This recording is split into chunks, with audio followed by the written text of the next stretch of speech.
आऊज़ बिल्लाहि मिनश शैतानिर रजीम बिस्मिल्लाहिर्रहमानिर्रहीम। Dear students, Assalamu alaikum. I hope all of you are fine. Students, open your Islamiyat books. Students, आज हमारे पास इस्लामियत का सबक नंबर 6 है, मस्जिद की अहमियत व एहतराम। अहमियत यानी कि इम्पोर्टेंस, एहतराम इज़्ज़त। मस्जिद का हमारी ज़िंदगी में, हमारे दिल में क्या मुकाम है, क्या अहमियत है, क्या मर्तबा है, ये हमारा आज का टॉपिक है। स्टूडेंट्स, ये हमारा लेक्चर नंबर 13 है। स्टूडेंट्स, लेसन की रीडिंग करते हैं। मस्जिद स्टूडेंट्स है अल्लाह ताला की इबादत जहाँ पर हम करते हैं, यानी कि मुसलमानों का इबादत खाना है जहाँ मुसलमान अल्लाह की इबादत करते हैं। मस्जिद के मायने है सजदा करने की जगह। मस्जिद को अल्लाह ताला का घर कहा जाता है कि मस्जिद जो है वो अल्लाह ताला का घर है जहाँ मुसलमान दिन रात में 5 नमाज़ें अदा करते हैं, यानी कि फ़जर, ज़ोहर, असर, मगरिब, इशा, 5 वक्त की नमाज़ें मुसलमान मस्जिद में जाकर अदा करते हैं। तो इतनी बार मस्जिद में जाकर लोग अल्लाह ताला की इबादत करते हैं। रमज़ान मुबारक के महीने में कुछ लोग आखिरी 10 दिन एतकाफ़ की नीयत से मस्जिद में इबादत करते हैं। इनके एतकाफ़ का मतलब होता है कि इबादत की गर्ज से, इबादत की नीयत से मस्जिद में गोशा नशीन होना। गोशा नशीन का मतलब होता है अकेले रहना, यानी कि दुनियावी तमाम कामों को छोड़कर, तमाम चीज़ों को छोड़कर सिर्फ़ और सिर्फ अल्लाह ताला की इबादत में मशगूल होना, और दिन रात मस्जिद में ही ठहरे रहते हैं।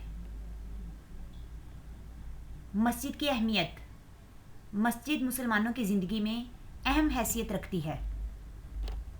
नबी करीम सल्लल्लाहु अलैहि वसल्लम के दौर में, यानी कि आप सल्लल्लाहु अलैहि वसल्लम के ज़माने में तमाम अहम फ़ैसले मस्जिद ही में किए जाते थे। इनके आपके दौर में जब भी कोई फ़ैसला करना होता था तो वो मस्जिद में किया जाता था।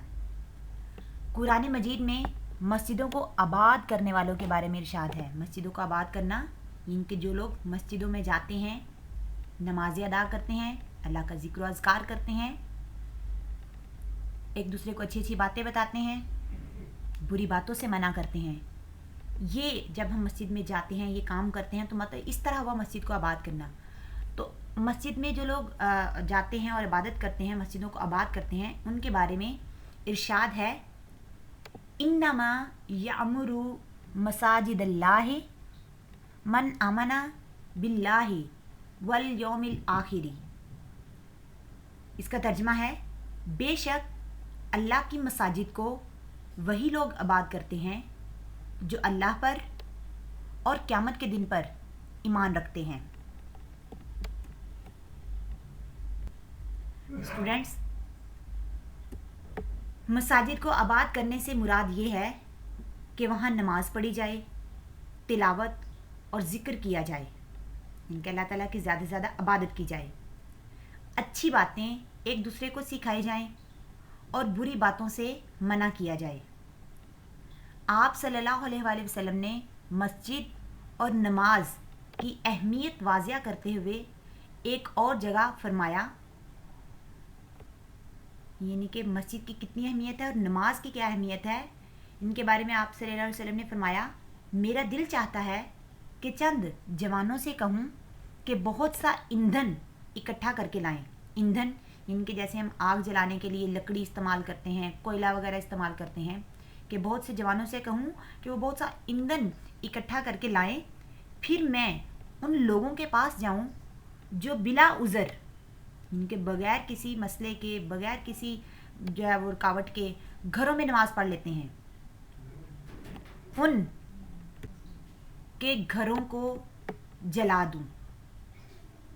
नबी करीम सल्लल्लाहु अलैहि वसल्लम किसी शख्स को छोटी सी तकलीफ़ भी पहुंचाना नहीं चाहते थे, यानी कि आप सल्लल्लाहु अलैहि वसल्लम कभी ऐसा सोच भी नहीं सकते थे कि आपकी वजह से किसी दूसरे को तकलीफ़ पहुंचे। आपने कभी ऐसा नहीं किया, अपनी पूरी ज़िंदगी में आपने कभी दूसरों को तकलीफ़ नहीं पहुंचाई, लेकिन उन लोगों पर इस कदर गुस्से का इजहार फरमाया है یعنی کہ ویسے تو آپ کسی کو تکلیف پہنچانا نہیں چاہتے تھے، لیکن جو لوگ گھروں میں نماز پڑھتے ہیں ان کے بارے میں آپ صلی اللہ علیہ وسلم نے فرمایا کہ میرا دل چاہتا ہے کہ میں ان کے گھروں کو جلا دوں جو بلا عذر گھروں میں نماز پڑھ لیتے ہیں۔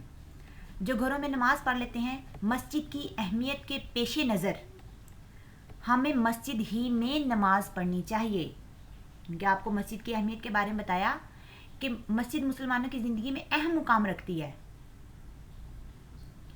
اور یہ بھی بتایا کہ ہمیں مساجد کو آباد کرنا چاہیے، اور مساجد کو آباد کرنے کے بارے میں بھی جو آپ کو ارشاد بتایا وہ بھی بتایا گیا ہے۔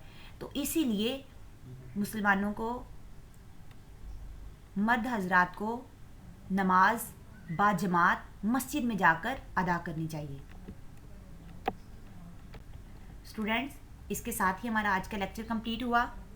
انشاءاللہ نیکسٹ لیکچر میں ہم اس لیسن کی لاسٹ ہاف ریڈنگ کریں گے۔ تب تک کے لیے اللہ حافظ۔